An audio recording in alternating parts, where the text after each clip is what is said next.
VW Euro Drive, now empowered.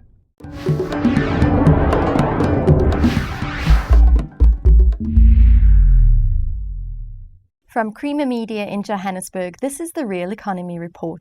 Our top stories this week. We look at the importance of the Sumbandila satellite for South Africa. We speak to the head of Evraz's international operations about the company's plans to firmly align Highveld Steel and Vanadium to the infrastructure markets. And information and communications technology company GijimaAST starts to reduce the carbon footprint at its head office. South Africa's Sumbandila microsatellite was launched from Russia late last year and has now finished its commissioning process. Keith Campbell reports. Sumbandila is now effectively operational, and recently live video from the satellite was shown in public for the first time. I asked Science and Technology Minister Naledi Pandor what the importance of the successful commissioning of Sumbandila was for the country. Well, I think there are several aspects that one could refer to. The first one is that we've shown that South Africa has the capability to develop and produce its own satellite. I think that's very important in terms of the scientific and engineering ability that exists in the country. It's being affirmed in a very important way. Secondly, satellite imagery has become increasingly important in the world in terms of assisting governments with planning, as well as with managing a whole range of processes from population assessments through census through to urban planning for residential development. So it's an important planning tool that will support government in its work. But number three, of course, satellites also mean that a country has to retain a cutting-edge technological ability. So this is an opportunity for an emerging economy like South Africa to begin to identify players in the technology space that could be supported in order to enhance their abilities so that we become a service to the world. Because an economy can't reside just in your natural resources space. You have to diversify in order to begin to really strengthen and create a sustainable economic presence. South Africa plans to invest more than 860 billion rand on public infrastructure over the next few years, and the country's second largest steel producer is aiming to tap into that market opportunity, as Terence Creamer reports. International steel group Evraz has calibrated its business portfolio, which spans Russia and the Ukraine in the east, to the US and Canada in the west, with South Africa in between, to the infrastructure markets of those territories. Pavel Tatayanin, head of international operations, explained the rationale for the move and what it means for Highveld Steel during a recent visit to South Africa from Moscow. In all the key markets where we're selling to, we now see a lot of bridge work. We're seeing a lot of wind tower work. We're seeing a lot of highway reconstruction work and the rail reconstruction. So this will basically support the key products that we sell, because as we've identified, our key focus, these are infrastructure-related products, and we would like to be exposed to the infrastructure-related products. So it looks like our strategy is basically showing evidence and gaining evidence in the markets that we see today. And that infrastructure focus is something that you've carried through to the operational activities in South Africa. You want to align your business very much to the South African and African infrastructure markets. We believe in global infrastructure spending. We believe that in many continents, the governments globally have been for long neglecting the level of infrastructure and have been neglecting the importance of infrastructure for the economic growth.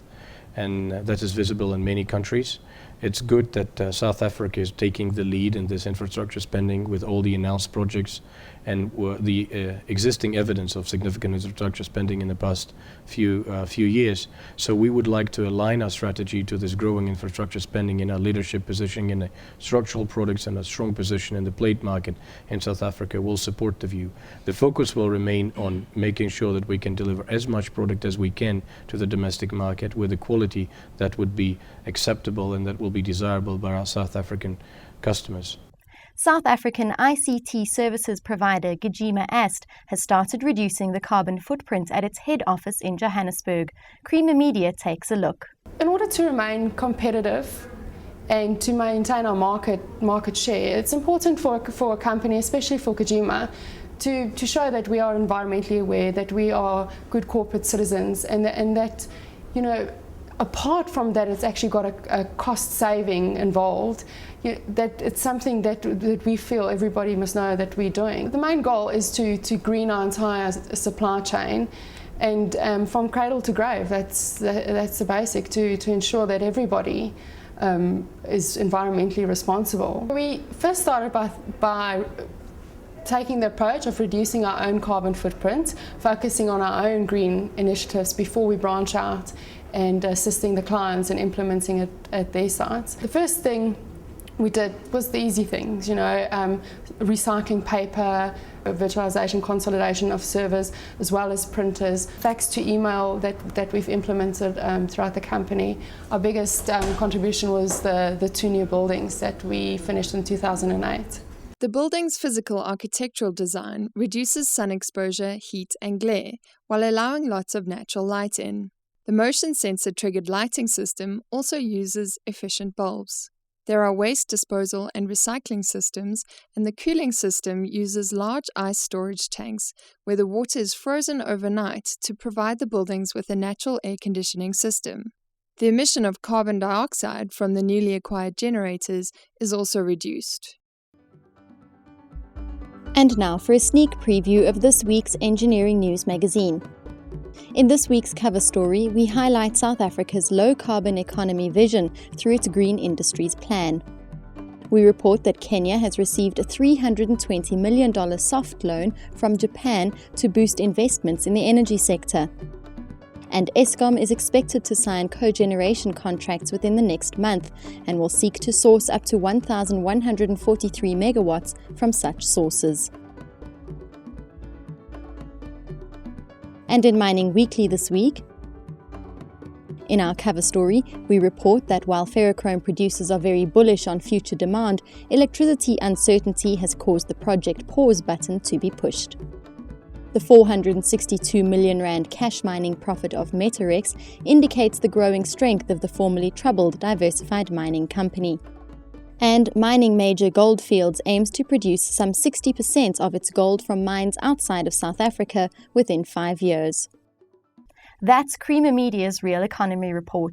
Join us again next week for more news and insight into South Africa's real economy.